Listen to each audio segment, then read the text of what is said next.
নমস্কার বন্ধুরা, আগামী পরশু অর্থাৎ 21শে এপ্রিল 2026 মঙ্গলবার সুপ্রিম কোর্টে জোড়া টেট মামলা উঠতে চলেছে অনারেবল জাস্টিস দীপঙ্কর দত্তের ডিভিশন বেঞ্চে।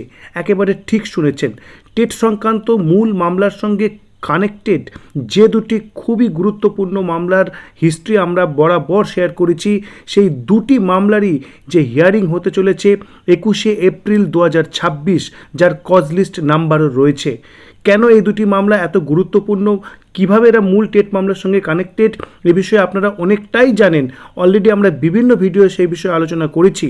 তো এই বিষয়ে কি লেটেস্ট আপডেট পাচ্ছি সেটি আপনাদের সঙ্গে শেয়ার করব আজকের ভিডিওর মাধ্যমে। তো চলুন শুরু করা যাক আজকের ভিডিও। প্রথম যে মামলা দেখতেই পাচ্ছেন, the state of Tripura versus Sajal Deb.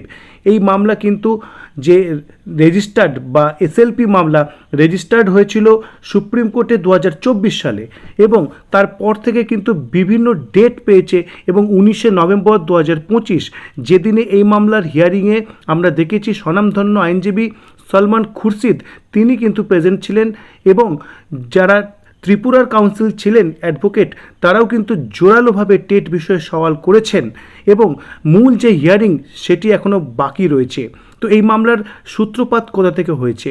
এই মামলা ত্রিপুরা সরকারের যে এসএসএম বা সর্বশিক্ষা মিশনের যে টিচার্স, তাদের রেগুলারাইজেশনের যে প্রসেস, সেখানে টেটের প্রয়োজনীয়তা আছে কি নেই সেই সংক্রান্ত যে ভিত্তি সেখান থেকে এসছে, যেখানে সরাসরি ত্রিপুরার হাইকোর্টের সিঙ্গেল বেঞ্চ এবং ডিভিশন বেঞ্চ সরাসরি জানিয়ে দিয়েছে 29/7/2011 পূর্বে, অর্থাৎ নোটিফিকেশনের যে নিয়োগপ্রাপ্ত টিচার্স, তাদের জন্য টেটের বাধ্যবাধকতা একেবারেই থাকবে না। একেবারে স্পষ্টভাবে কাট অফ ডেট কিন্তু 29শে জুলাই 2011, কিন্তু 2011 এই কাট অফ ডেট কিন্তু সেখানে মেনশনড হতে আমরা দেখেছি। তো তাকেই কিন্তু চ্যালেঞ্জ করে সুপ্রিম কোর্টে state of Tripura SLP file করেছে, অর্থাৎ স্পেশাল লিভ পিটিশন। সেটি গ্রহণ করা হবে কি না সেই বিষয়টি কিন্তু এখানে জড়িয়ে রয়েছে। তো যার হিয়ারিংয়ের ডেট রয়েছে কিন্তু 21শে এপ্রিল 2026। দেখুন কজ লিস্টের সিরিয়াল নাম্বার দেখুন 24, অর্থাৎ হিয়ারিং হওয়ার সম্ভাবনা কিন্তু খুবই প্রবল, এটি কিন্তু আমরা বলতেই পারি। এই মামলার যদি হিস্ট্রি দেখি আমরা, বিভিন্ন যে সুপ্রিম কোর্টের দেখুন জাজমেন্টের ডেট দেখুন বা অর্ডারের ডেট দেখুন, 24শে ফেব্রুয়ারি 2025, 19শে মে 2025, 24শে সেপ্টেম্বর 2025, 13ই অক্টোবর 2025, 19শে নভেম্বর 2025 যেদিনে হিয়ারিংয়ের যে ডিটেলস এক্ষুনি আপনাদের সঙ্গে শেয়ার করলাম, 18ই ফেব্রুয়ারি 2026, এবং লাস্ট হয়েছে 16ই মার্চ 2026। আপনাদের 16ই মার্চ 2026-এর যে অর্ডার কপি, তার নির্যাস একটু শেয়ার করব। 16ই মার্চ কি অর্ডার হয়েছিল, এখানে কি বলেছিল? Amended memo of parties be filed within 2nd April 2026, issue notice to the substituted respondents, এবং এখানে কি বলছে? রিটার্নেবল অন 21 এপ্রিল 2026, এবং 21শে এপ্রিলই কিন্তু এর হিয়ারিংয়ের ডেট ঠিক হয়েছে। এবং এখানে কি বলা হয়েছিল? Counter affidavit be filed within 2 weeks, 2 সপ্তাহের মধ্যে কাউন্টার এফিডেভিট ফাইল করতে বলা হয়েছিল, এবং রিজয়েন্ডার যদি থেকে থাকে সেটি আরও 1 সপ্তাহের মধ্যে ফাইল করতে বলা হয়েছিল। তার পরিপ্রেক্ষিতে কিন্তু আমরা দেখতে পাচ্ছি এটি 21শে এপ্রিল একেবারে লিস্টেড হয়েছে, এবং কজ লিস্ট নাম্বারও কিন্তু খুবই আশাব্যঞ্জক একটি জায়গায় রয়েছে, যার মাধ্যমে বোঝা যাচ্ছে এর হিয়ারিং কিন্তু হতে চলেছে।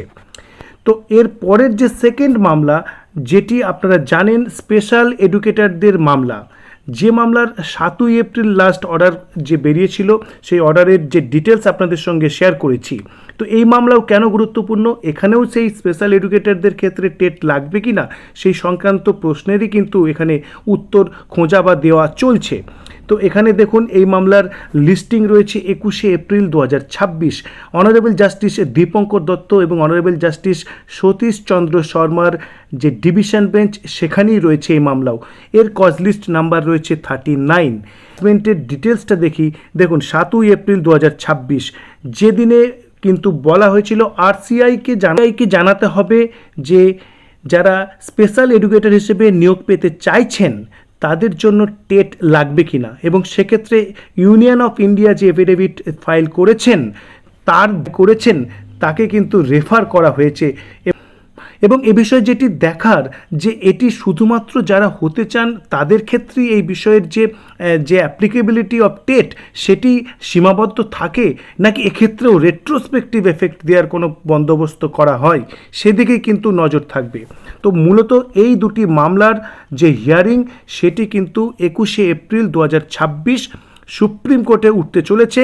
এবং টেটের যে জায়গা, টেট লাগবে কি না লাগবে এবং সেই বিষয়ের যে ইন সার্ভিস টিচারদের ক্ষেত্রে লাগবে কি না লাগবে সেই বিষয়ে কি মন্তব্য উঠে আসে শুনানিতে, সেটি ডেফিনেটলিভাবে যে মূল টেট মামলা তার সঙ্গে সংযুক্ত। তো এই মামলা দুটির যে হিয়ারিং সেদিকে সকলের নজর থাকবে। আপাতত অপেক্ষা করতে হচ্ছে 21শে এপ্রিল 2026 এই দুটি মামলার হিয়ারিং পর্যন্ত। এ বিষয়ে পরবর্তী আপডেটের জন্য অবশ্যই চ্যানেলটি সাবস্ক্রাইব করুন এবং ভিডিওটি ভালো লাগলে লাইক, কমেন্ট এবং শেয়ার করুন। ধন্যবাদ।